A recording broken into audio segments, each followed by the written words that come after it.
Can we talk about being in the studio with an artist? What's a session like?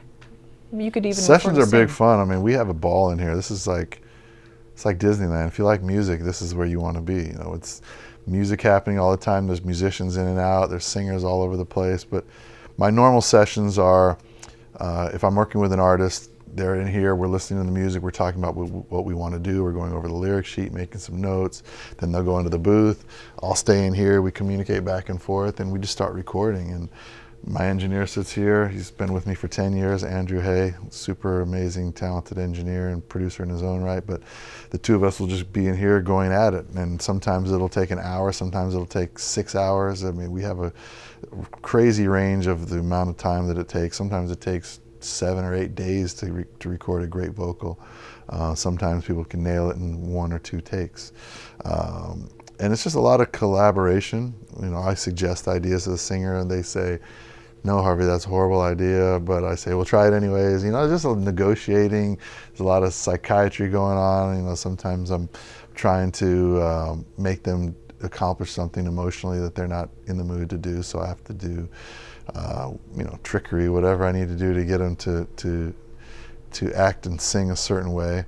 But that's part of my job, and that's what I do with everybody that I work with. And, you know, my goal as a producer is to make the artists that I'm working with give their best performance or have their best song, but ultimately have the best performance that they've ever had. And that's how I try and approach all my productions.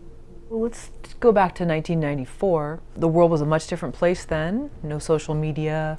Most people didn't know about the internet. So great. Only a few computer science majors knew about the internet. Talk about the hits, the ability to create a hit, to have something go viral before the word viral really existed, versus today when everyone's trying to get everything go viral, whether it's their cooking video, pet video, and how much harder it is today, or maybe it's not harder? I feel it's, I mean, I'm sure there's some quantitative study you could do to figure it out, but I feel personally it's equally difficult now as it was then. Everybody's trying to do the same thing. You're trying to get your music heard, or your, you know, your TV show seen, or your movie watched.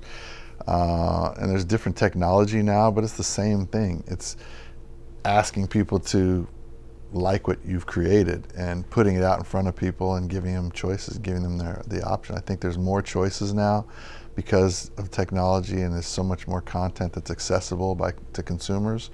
But it's the same game. It's like try and create something amazing, try and create something special, something that hits a nerve with the public or is so real and so relevant that they want to have it, and then you'll have something viral, as you said, or you'll have a hit. Same game. Well, I think so many people try to game the system now with a viral video, whether it's showing a baby do something or a cat. But it seems like there's no real, unless there's an algorithm we don't know about, there's nothing we really can do. Can you talk about projects you've been surprised at, where either way, you don't have to name the names, but in terms of like putting something out there and thinking it's going to be a hit, or the other way around, and then seeing the public respond in a different way? Yeah, the weird thing is I try not to focus too much on that. I like to focus more on the creative process and do things that I think are great, and as I said, things that I have fun doing. And once I'm finished with them, I try and release them. You know, maybe that's just me protecting myself from failure, but I just say, I did a great job, I love what I did, I love this piece of, you know, art that we created.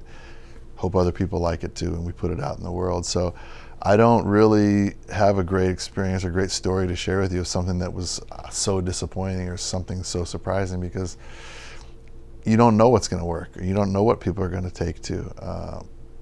If you're a successful producer, in the music world at least, you have to have your taste somewhat aligned with the general public.